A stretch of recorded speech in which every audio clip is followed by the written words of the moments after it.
Assalamualaikum warahmatullahi wabarakatuh. Innal hamdalillahi nahmaduhu wa nasta'inuhu wa nastaghfiruh. Wa na'udzu billahi min syururi anfusina wa min sayyiati a'malina. May yahdihillahu fala mudilla lahu wa may yudlil fala hadiyalah. Asyhadu an la ilaha illallah wahdahu la syarikalah wa asyhadu anna Muhammadan abduhu wa rasuluh la nabiyya wa la rasula ba'dah. Bapak Ibu jamaah salat Isya Masjid Al-Mukarramah yang dirahmati Allah Subhanahu wa taala, alhamdulillah puji syukur kita panjatkan kehadirat Allah Subhanahu wa taala atas segala kenikmatan-kenikmatan yang Allah berikan kepada kita semua, khususnya di malam hari ini. Alhamdulillah kita semua masih diberikan kesehatan, masih diizinkan untuk menjalankan berbagai macam aktivitas. Khususnya di malam hari ini, alhamdulillah kita bisa menjalankan sholat isya dengan berjamaah, dilanjut dengan kajian rutin setiap Selasa malam Rabu. Mudah-mudahan Allah Subhanahu wa taala menerima ibadah sholat isya kita semua.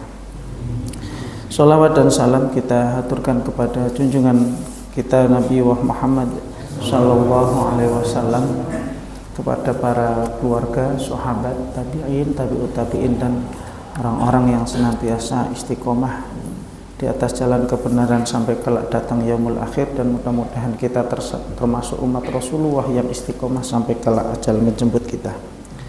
Bapak Ibu rahimakumullah, mohon maaf ini sambil nunggu putusan isbat. Ini kan jadwalnya hari ini, tak buka kok belum keluar. Apakah besok itu hari rayanya bareng atau tidak? Itu ya, dari tadi buka HP ya, dari habis maghrib belum ada. Ini tadi sebentar kita buka HP juga belum ada putusan dari sidang isbat. Ya, wallah. Ya mudah-mudahan harapannya bisa bareng gitu nggih. Bisa bareng. Nah, Bapak Ibu rahimakumullah, artinya bagi yang mengikuti besok hari raya di hari Jumat tanggal 6, berarti ini sudah masuk pada tanggal 1 Zulhijjah. Niki ya. Ini yang mau berhari raya di hari Jumat tanggal 6 Juni, berarti ini sudah masuk tanggal 1 Zulhijjah. Nah, enggak tahu kalau nanti ada yang hari raya hari Sabtu, berarti besok masih tanggal 30 Zulqa'dah.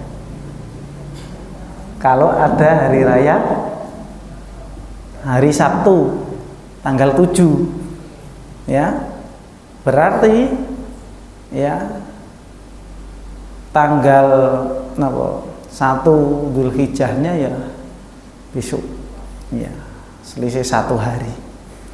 Nah ini ya, bismillah sekali lagi, mudah-mudahan nanti bisa berhari raya Idul Adha bersama-sama.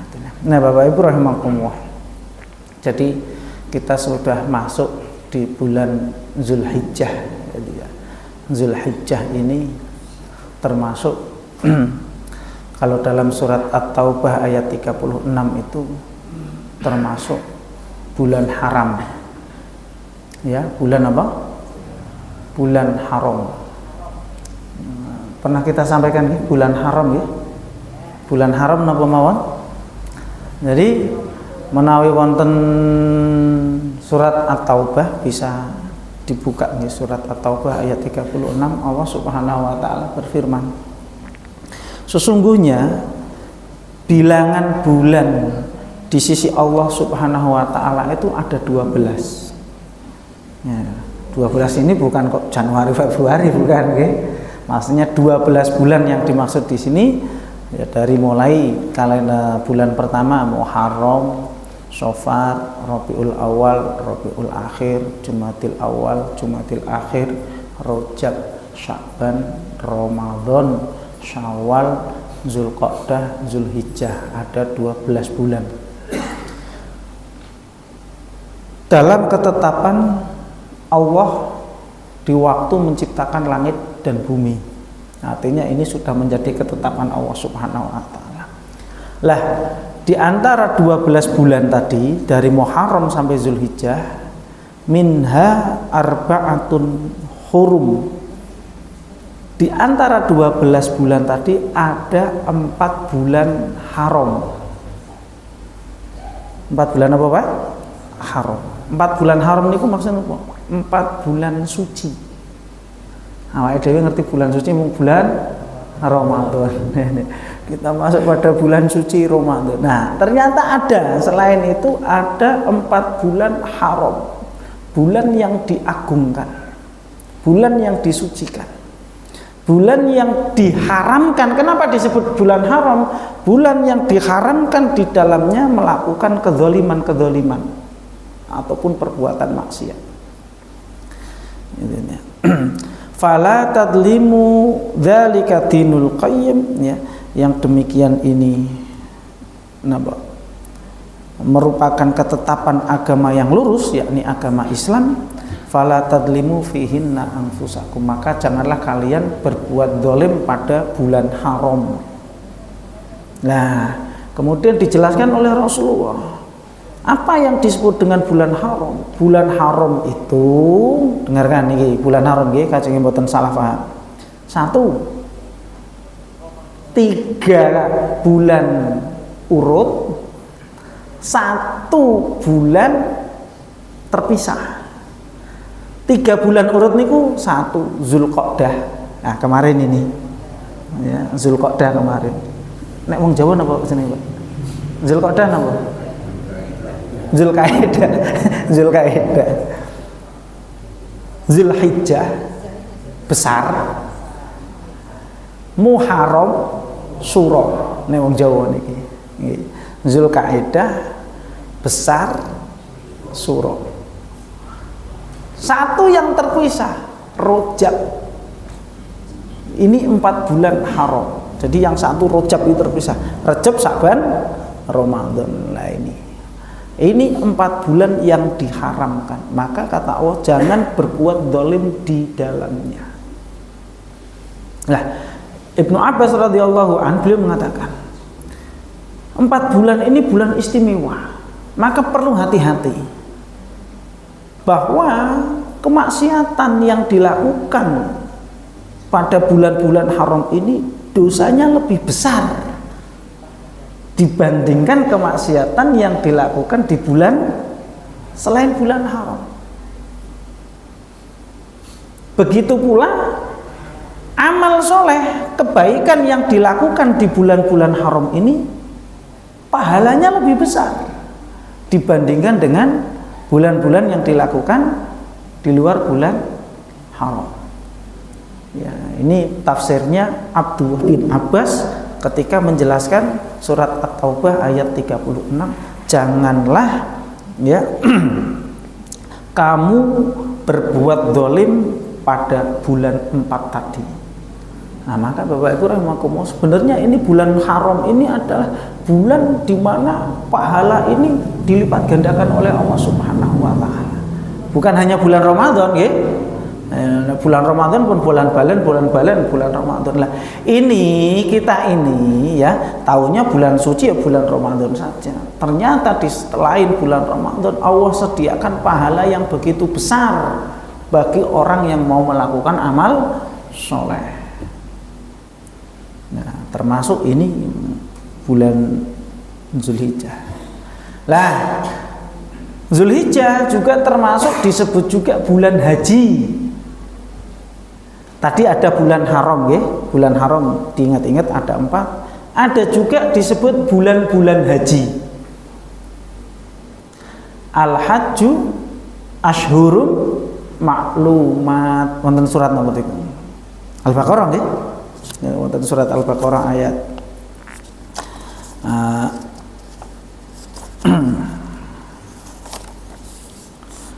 Al-Baqarah ayat 197. Allah Subhanahu wa taala berfirman, Al-hajju ashhurum ma'lumat, bahwa musim haji, ibadah haji itu pada bulan-bulan yang telah dimaklumi, yang sudah ditentukan. Nah, lah apa bulan haji? Bulan haji menurut penjelasan para ulama itu ada 3, yakni Syawal, Zulqa'dah, Zulhijjah. Ini nek bulan haji cuma ada 3, dimulai dari Syawal, Zulqa'dah, Zulhijjah. Nah, masuk saka Syawal kok Mas? Masuk mangkat kaji saka Syawal. Yaitu hari ini. Hari ini orang berangkat sepekan atau mungkin sehari atau mungkin seminggu sebelum ibadah haji berangkat sampai. Lah nek zaman dahulu orang mau berangkat haji itu berbulan-bulan. Nggih, berbulan-bulan. Ya, jauh-jauh sudah melakukan perjalanan. Maka perjalanan pelaksanaan ibadah haji itu dari Syawal, Zulqa'dah, habis itu Zulhijjah. Lah Zulhijjah ada juga, hanya sebagian ulama mengatakan hanya 10 hari di bulan Zulhijjah, karena nanti pelaksanaan ibadah haji ya hanya pada 10 ya, di 10 Zulhijjah dan selanjutnya. Nah, terus niki bulan Zulhijjah itu berarti memiliki apa? Keistimewaan. 1, dia termasuk bulan haram. 2, dia termasuk bulan haji. Lebih istimewa lagi 10 hari pertama di dalamnya. Istimewa lagi apa? 10 hari pertama di bulan Zulhijjah, dari mulai tanggal 1 sampai tanggal 10. Wah, itu hari-hari istimewa. Ya, itu hari-hari istimewa. Kata Rasulullah SAW ya, bahwa tidak ada hari-hari yang paling dicintai oleh Allah Subhanahu wa taala ya, kecuali hari-hari ya tadi yang ke-10 itu tadi. Nah, maka Bapak Ibu rahimakumullah, kita harus benar-benar mempersiapkan ini. Ini kita masuk pada hari-hari istimewa. Nah, termasuk ada salah satu penjelasan dari para ulama ketika menafsirkan ayat dalam surat Al-Fajr, wal fajr walayalin asyar, demi waktu fajar dan demi malam-malam yang ke-10 atau hari-hari yang ke-10. Lah para ulama itu berbeda pendapat. Yang dimaksud hari 10 dalam surat Al-Fajr itu nopo? Nah, Ibnu Qayyim Al-Jauziyah beliau mengatakan gini, kalau 10 hari tadi dinisbatkan kepada malamnya, berarti 10 malam istimewa itu ada di terakhir bulan Ramadan. Karena di terakhir bulan Ramadan itu ada Lailatul Qadar. Kalau dinisbatkan pada siang harinya, berarti itu adalah 10 hari bulan Zulhijjah. Karena di hari 10 hari pertama bulan Zulhijjah ada ibadah yang agung, yakni ibadah haji. Ya, selain jamaah haji ada ibadah kurban, udhiyah, ya, menumpahkan darah hewan udhiyah. Wah, berarti ini 10 hari ini sangat-sangat istimewa. Pramila Bapak Ibu rahimakumullah, kula ngajak dumateng pribadi kula lan ugi jamaah sedaya monggo digunakan ya 10 hari ini dengan baik. Pramila niki ada salah satu riwayat ya. Di sini ada satu riwayat, salah satunya adalah Sa'id bin Jubair. Sa'id bin Jubair itu idza dakhala ayyamil 'ashr ijtahada ijtihadan syadidan. Beliau Sa'id bin Jubair kalau masuk di 10 hari pertama bulan Zulhijjah itu beliau sangat bersungguh-sungguh dalam beribadah. Sungguh-sungguh dalam ibadah. Artinya dalam beramal soleh. Pramila nanti ada amalan-amalan yang sangat dianjurkan, yakni 1, bertaubat dari kemaksiatan. Kedua, amalan yang sangat dianjurkan karena bulan Zulhijjah ya amalan haji dan umroh. Nah, al-hajju ilal hajj wal umratu ilal mukaffiratu ma bainahuma, bahwa ibadah haji sampai ibadah haji ya, dan juga umroh ke umroh selanjutnya adalah penghapus dosa. Nah, termasuk ibadah yang sangat dianjurkan ya, nanti di tanggal 10-nya adalah ibadah kurban.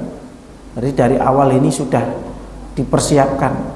Alhamdulillah kalau di Masjid Al-Mukarramah sudah dipersiapkan jauh-jauh hari. Bahkan terpundi nggih, di masjid mana itu? Saya dekat sini kok masjidnya itu. Jadi setelah sholat Idul Adha, panitianya langsung menyampaikan bahwa panitia sudah membuka bagi siapa yang mau ikut kurban. Jadi habis sholat Idul Fitri deh ngapunten. Habis sholat Idul Fitri, salam ngeten niku nggih, kan enten pengumuman infak niku. Nah, habis pengumuman infak langsung diumumkan, bilih panitia siap menerima napa? Ya, menerima kurban dan menyalurkan.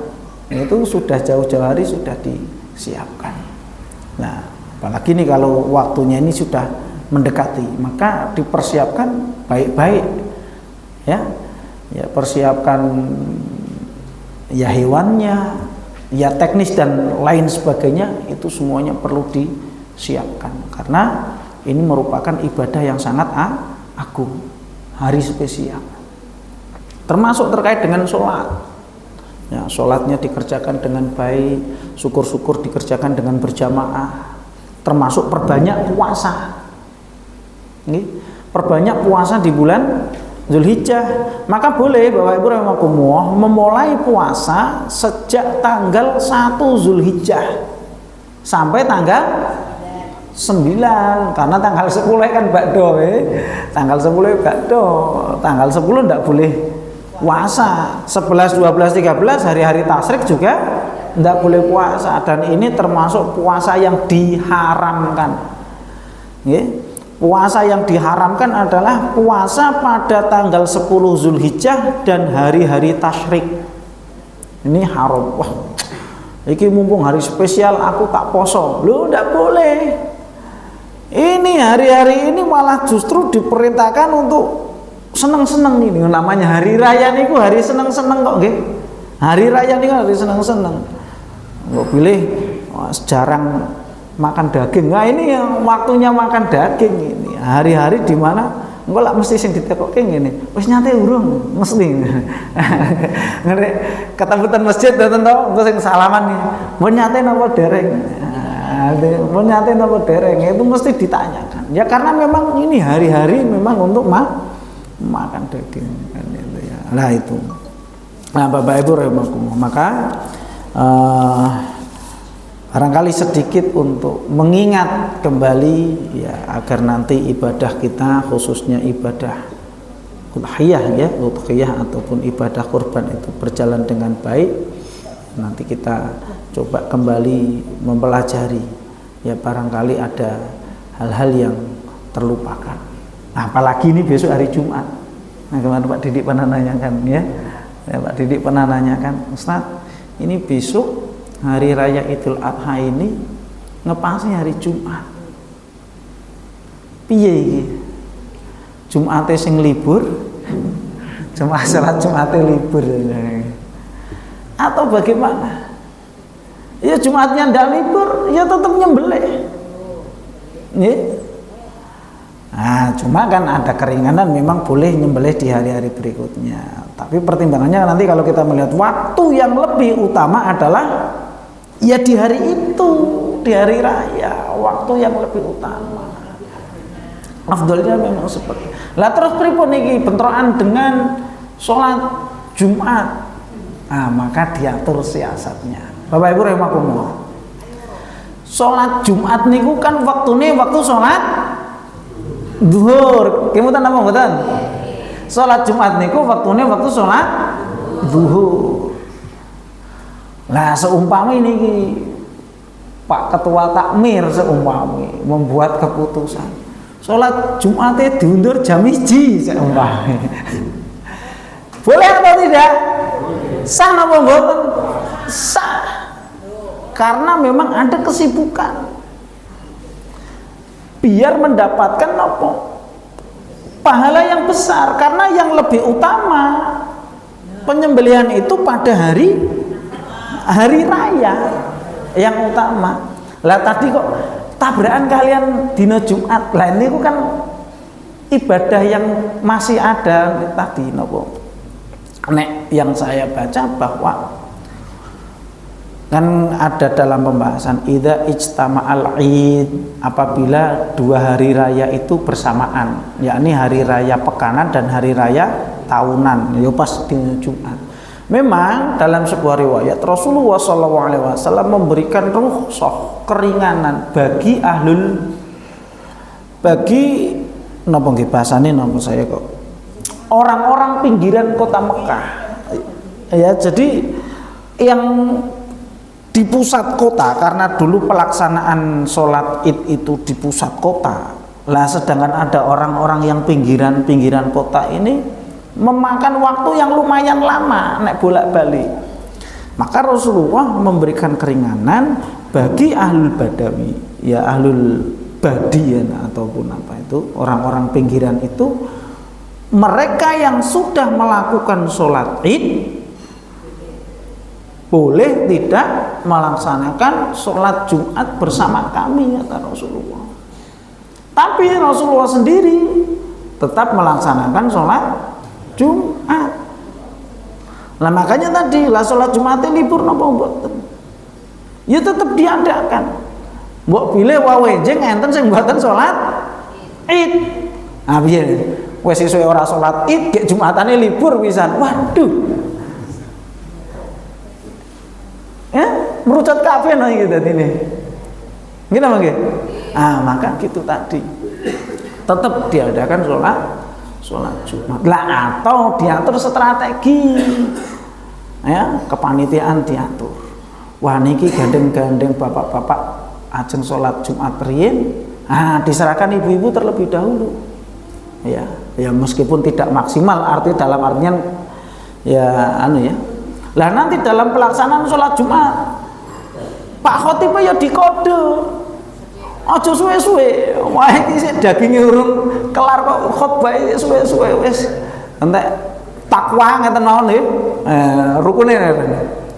Rukunnya pujian, sholawat, wasiat takwa, maos ayat diartike ngomong wis kelar sah kan ya tuh cepet ya tadi seperti itu ya, artinya sholat Jumatnya ya dapat ya tadi afdoliyahnya nopo raqatut jam pada hari pertama juga dapat. Ya ada toleransi mungkin ya orang kudu tepat waktu 11.36 ya tidak. Ya atau boleh mundur. Ya tinggal nanti menjadi kesepakatan jamaah. Saya kira relatif lebih mudah lah. Nek kita kan mungkin hanya lingkungan sini saja, ya kan? Artinya itu bisa tersampaikan kepada jamaah. Pilih tetap di Al-Mukarramah mengadakan sholat Jumat. Sholat Jumat akan dilaksanakan ya mungkin mundur sekira 15 atau 30 menit. Nah, nanti dilaksanakan dengan cepat, habis itu langsung. Jadi gini Bapak Ibu Rema, artinya ini satu ibadah yang bisa kita siasati semuanya sehingga dua-duanya keutamaannya dapat. Itu nggih. Lah monggo menika saged dirembukan. Karena ada kemarin saya diminta untuk nyembelih padahal janjane yo badane hari Jumat. Ustaz, besok kita nyembelihnya mundur saja ya hari Sabtu ini. Loh, kenapa Pak? Lah kan Jumatan kan.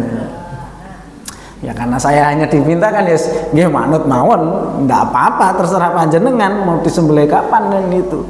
Cuma kan kalau nanti dalam pembahasan waktunya di sini ya nanti dalam waktunya yang utama ya waktunya adalah pada Yaumul Adha.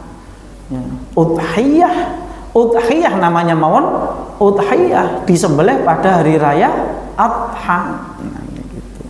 Lah ini salah satu permasalahan nih, karena pas dilalah besok niku hari Jumat. Nah, tinggal monggo tadi menjadi kesepakatan bersama, artinya ya dua-duanya kita dapat keutamaan. Tadi Pak, ingat-ingat kita sudah pernah belajar sholat Jumat bahwa pelaksanaan sholat Jumat itu dilakukan pada waktu sholat duhur. Sholat duhur niku kapan? Ya sholat duhur niku berarti mulai dari jam 11.36 sampai 14.55 kurang lebih. Ini kan asar kan 14.57 nggih. Ya 2 menit lah kanggo persiapan. Waktunya panjang. Menawi takmir membuat kesepakatan nggih diumumke kabeh kok sholat Jumat rada-rada mundur sik. Bar mangan dagingnya nggih mateng sik sewami ngene. Dia sholat Jumat jam 2 boleh lah, mungkin itu akan menjadi gharib, akan menjadi asing bagi orang yang ndak ngaji kan. Wah ini al mukarramah ndak ingat Jumatan jam 2 beda dhewe. Nah itu akhirnya kan gitu. Iya. Nah ini kita yang ngaji gini kan tadi bahwa sholat Jumat itu dari awal waktu zuhur sampai menjelang asar. Nah, Masya Allah. Lalu satu terkait dengan apa? Satu permasalahan fikih sebenarnya itu yang betul-betul besok itu akan terlaksana insya Allah ya, karena sudah ditetapkan di tanggal 6 tadi Muhammadiyah, dan mungkin sini mengikuti yang pertama nggih. Ya Mas, mengikut idnya sholat idnya mengikuti yang tanggal 6. Tanggal 6 ya, berarti sholat hari raya tanggal 6 lah, kecuali Pak ini nanti termasuk salah satu permasalahan fikih juga, kecuali nanti ada toleransi ketika nanti terjadi 2 hari raya, barangkali tanggal 6 dan tanggal 7 lah, kemudian ada satu kelompok saham itu berbeda hari raya. Paham ya? Seumpami niki. Hari raya Jumat. Lah, satu kelompok sapi atau ada kelompok sapi itu yang ikut hari rayanya di hari Sabtu seumpama. Nah, maka yang demikian bolehlah kasih toleransi. Malah nanti disembelih di hari Jumat, kasihan yang hari Sabtu urung sholat urung badha wis disembelih wale kan. Maka dianggap sebagai sedekah biasa. Ya, maka waktu itu saya pernah, Mas, iki hari raya nih, ya persis Pak, hari rayanya ngepasi hari Jumat waktu itu. Iya, itu kan pernah ya. Ini gimana? Mau disembelih besok atau sekarang? Afdolnya sekarang, tapi perlu dicek dulu. Ini yang ikut korban, pastikan semuanya hari raya sama hari ini. Ya, dan itu yang lebih utama. Tapi kok ada seumpama waktu itu ada satu orang luar ikut, seingat saya orang daerah Nggawok ke timur itu, Sidran. Nah, orang Sidran itu ada pernah ikut. Itu dia hari raya yang kedua. Maka kita sampaikan, nek seperti itu, satu karena beliau belum berhari raya, nah kita undur. Ya. Kita undur disembelih di hari kedua agar supaya apa? Ibadah korbannya beliau juga sah. Wong awake dhewe iki golek-golek, Pak. Nem iki wis ngeden-ngeden iki, Pak. Waduh iki golek siji neh iki wangel sapa niku. Wah, golek disebar info golek ketemu orang jauh. Kita minta, Pak jenengan tumut korban mriki nggih. Oh nggih Pak, mboten napa-napa. Alhamdulillah sudah nutup. Lah kok kemudian disembelih di hari pertama padahal kiambake hari rayanya. Wah, kecewa banget iki. Mas, lah aku urung idul lah. Kok wis disembelih. Kan kecewa akhirnya. Nah, kalau dalam seperti itu maka perlu perhatikan. Lah mungkin barangkali kalau sini, wih iki wis kabeh seragam semua ini. Hari Jumat semua ini. Nah itu. Nah, itu satu permasalahan. Nah, Bapak Ibu rahimakumullah. Lah, jadi sekali lagi ini merupakan ibadah agung, ibadah yang sangat mulia sekali, ya. Tentunya jelas nggih. Dalilnya sudah hafal nggih. Surat Al-Kautsar. Inna a'tayna kal kautsar. Fasholli li rabbika wanhar. Jazakumullah. Ya, sesungguhnya kami telah memberikan kepadamu nikmat yang banyak. Maka dirikanlah sholat dan sembelihlah apa? Wanhar itu apa sih? Nahar ya. Yaumun nahar. Nah, ini disebut nahar. Nahar itu menyembelih onta.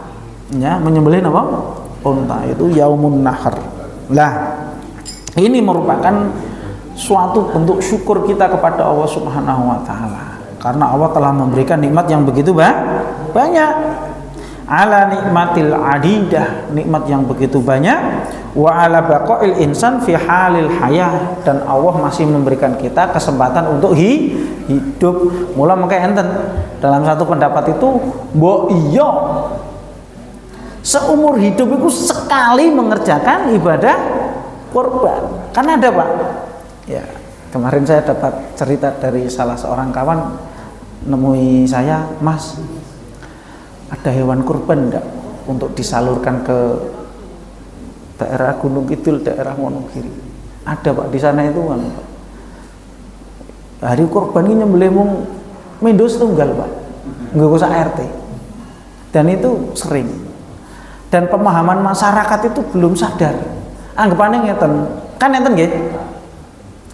Rasulullah itu berkorban dengan 2 kambing, yang satu untuk Rasulullah, nah yang satunya untuk umatnya. Aku wis dikorbanke karo Kanjeng Nabi ya. Jawabnya simpel itu. Berarti aku wis dikorbanke Kanjeng Nabi. Ya wis no. Lah gitu pemahamannya seperti itu, Pak. Ya, bukan berarti kemudian ketika Rasulullah mengikut sertakan umatnya dalam korban beliau, kemudian kita sebagai umatnya kok tidak berkorban. Anak kabeh pikiran ngono kabeh ora eneng korban. Nah, itu ya. Nah, ternyata pemahaman seperti lah, maka inilah hikmahnya adalah bahwa ya ini merupakan salah satu bentuk syukur kita kepada Allah Subhanahu wa taala. Paling tidak ya dalam mazhab Syafi'i beliau mengatakan ya disebutkan paling tidak minimal sekali dalam seumur hidup. Karena mereka secara hukum kan benten-benten nggih. Ada yang mengatakan wajib. Ada yang mengatakan sunnah muakkadah. Ya, dan ini jumhur ulama mengatakan sunnah muakkadah bagi orang yang memiliki kemampuan. Ada yang mengatakan sunnah kifayah. Jadi mboten namung enten wajib fardu kifayah, ternyata dalam mazhab Syafi'i juga ada namanya sunnah kifayah. Artinya sunnah kifayahnya enten Pak. Dalam satu keluarga minimal tiap tahunnya ada satu orang yang berkorban, kemudian di atas namakan keluarga. Semisal tahun ini ayo Pak, Bapak siang korban. Tahun besok genten ibunya yang korban. Besoknya lagi anaknya yang korban. Ning anggota keluarga ini ikut diniatkan. Nah itu disebut dengan sunnah kifayah. Kifayah itu dalam artian satu anggota keluarga itu sudah mencukupi untuk anggota yang lain. Nah itu dalam mazhab Syafi'i seperti itu. Itu secara hukum. Ada yang mengatakan wajib. Ini pendapat dari mazhab Hanafi. Ada yang mengatakan sunnah muakkadah, ini dalam mazhab Hambali, Maliki. Sedangkan dalam mazhab Syafi'i disebut dengan sunnah kifayah. Oke, sunnah kifayah. Nah, Bapak Ibu rahimakumullah, tentunya dalam ibadah korban ya kita menginginkan agar ibadah korban kita yang laksanakan itu sah secara hukum syar'i, secara fikihnya, ataupun apa ya nantinya diterima oleh Allah Subhanahu wa taala. Mula belum lama nggih kula nggih tumut pengajian niku ngeten Bapak Ibu rahimakumullah, dan ini menjadi satu pelajaran penting Pak. Ngapunten niki. Kemarin waktu ikut kajian beliau pemateri menyampaikan, beliau kan diminta untuk ngisi. Beliau menyampaikan gini, tolong dalam ibadah kurban ini dijaga hatinya. Karena ibadah kurban sangat berpotensi untuk riya dan sum'ah. Itu ketika beliau Ustadz Qadri waktu itu disuruh untuk bentuk panitia, pertama itu beliau menyampaikan seperti itu, tolong dalam ibadah kurban dijaga hatinya, karena dalam ibadah kurban ini sangat berpotensi ada riya, pingin didelok, biar dikatakan dan biar dikatakan, oh kae lho wis apik wong iki ben taun melu kurban, wah gek tahun iki sapi siji. Wah, itu potensi-potensi seperti itu nanti yang bisa menghilangkan pahala. Napa mboten eman-eman Pak, wis gek ben sasi nabung, ngoten to, wis rekoso nabung ngumpulke uang untuk beli hewan kurban, ternyata karena tadi ada riya, ada sum'ah, mergo pengen biar dikatakan ini dan itu, nah, tidak berpahala di sisi Allah Subhanahu wa ta'ala. Jadi perlu coro hukum fikihnya biar sah, coro tadinya ya masalah terkait niatnya juga berpahala di sisi Allah Subhanahu wa ta'ala. Maka perlu perhatikan. Tentunya yang pertama, karena kita mau menyembelih hewan kurban, ya yang menjadi perhatian ya hewannya diperhatikan. Satu harus bagus lah paling tidak ya, hewan yang terbaik. Mula kan Rasulullah itu kan dalam sebuah hadis, Rasulullah berkorban dengan kapsyah. Kapsyah itu domba yang bertanduk. Dan artinya domba bertanduk itu hewannya ini hewan terbaik. Mula kan enten nggih. Sapi siji kalah kalian regane lho nggih. Harganya itu kalah dengan satu kambing. Kambing sing tanduke enten sampai puluhan juta. Tanduk oh tanduk Garut ya kambing Garut itu kan harganya mahal-mahal. Nah, artinya berikan yang terbaik. Secara fisik hewannya baik, sehat, tidak ada cacat, langkung-langkung gemuk, ya, itu hewannya adalah selamat dari cacat. Lah ada beberapa cacat yang tidak diperbolehkan, sebagaimana disebutkan dalam hadis, ya satu buta kambingnya atau hewannya buta itu tidak boleh. Ya kemudian pincang, ya pincang juga tidak boleh. Ya kemudian hewannya kurus, hewan sampai nggak ada dagingnya, ini yang dikorbankan apa nih?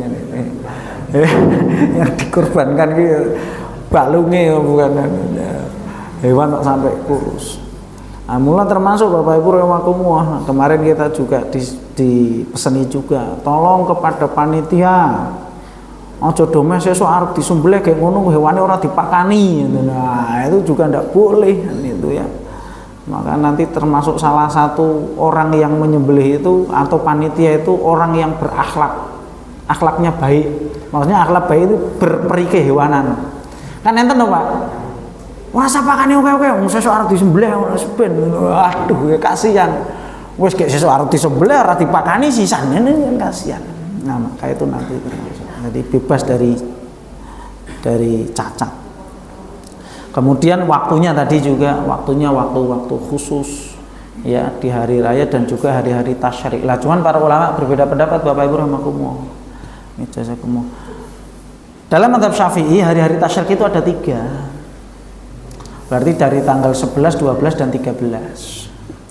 Tapi dalam pendapat yang lain, mazhab yang lain, hari tasyrik itu cuma 2 hari. Ya, tanggal 11 dan tanggal 12. Allahu a'lam bishawab. Lah di hari-hari tasyrik ini masih diperbolehkan untuk menyembelih. Kayak yo bisa dadaan. Seumpama niki ada orang, Kang melu korban Kang, waduh, urung duit. duite sik ditangi wong, dijanjeni arep disaur kok ya ora disaur-saur. Padahal aku wis tau nazar, sok nek aku utange disaur arep korban sumpah. Dilalah orang yang mau bayar utang datang tanggal 11 Zulhijjah. Berarti kan masih hari Tasrik. Wah, alhamdulillah utangnya wis disaur. Wah, akhirnya langsung golek kambing atau langsung golek napa? Sapi atau apalah. Akhirnya dibelikan. Nah, ini masih ada kesempatan di hari-hari Tasrik tadi. Masih ada kesempatan. Itu masih diperbolehkan. Jadi untuk hewannya itu berarti tidak ada cacat ya, untuk waktunya juga waktu-waktu khusus. Mas, atau disiasati gini bae Mas. Nek Jumat kan Jumatan apa genti wong ini bae. Kan gitu. Nah, ini diganti malamnya saja. Ke ora panas, ya toh? Ke ora panas apa ganti begini, Pak? Boleh ndak menyembelih di malam hari? Makruh. Engko ndak salah tebas. Ya toh? Salah tebas bahaya no. Peteng gone. Ya. Malah sing ditebas tangane dhewe jane. Wae mergo gone peteng. Jadi kalau di sini disebutkan termasuk itu kayak menyembelih akikoh itu kalau di malam hari itu. Nek cara hukum fikih sah, cuma makruh. Makruhnya sih kata para ulama tadi. Nek peteng ndak ora ketok. Nah, karena nanti kan ada saluran yang wajib harus putus kan dalam ya Mas Amir ya. Apa Mas Amir yang harus putus itu? Mar'i karo khulqum wajadain. Ya, itu 4 aliran yang harus putus. Lah nek peteng ora ketok ndak malah. Nah, maka dihukumi makruh. Nah, mungkin itu solusi juga itu. Jumat genti nyembelih engko bar Jumatan dimulai boleh juga terserah semoga. Yang penting di hari-hari. Nah, Bapak Ibu mulai itu terkait dengan hewannya nggih. Nah, termasuk nanti syarat dalam hewannya itu ya musinah itu sudah masuk umur. Nah, ini penting. Mula Bapak Ibu rahimakumullah, karena panitia itu diberikan satu amanah oleh para sohibul kurban, ya mungkin akadnya coro dibahasake ngeten. Pak Takmir, kula nyuwun tulung, kula nitip hewan udhiyah. Janjane pengkorban itu jane sing butuh niku, Pak. Harusnya bukan panitiane yang butuh. Sebenarnya yang butuh itu sohibul kurban. Mergo napa sohibul kurban penak, Pak? Wis anggernya duit, golekke kambing, golekke sapi, gek ngono sembelih tulung bageke. Wis enak.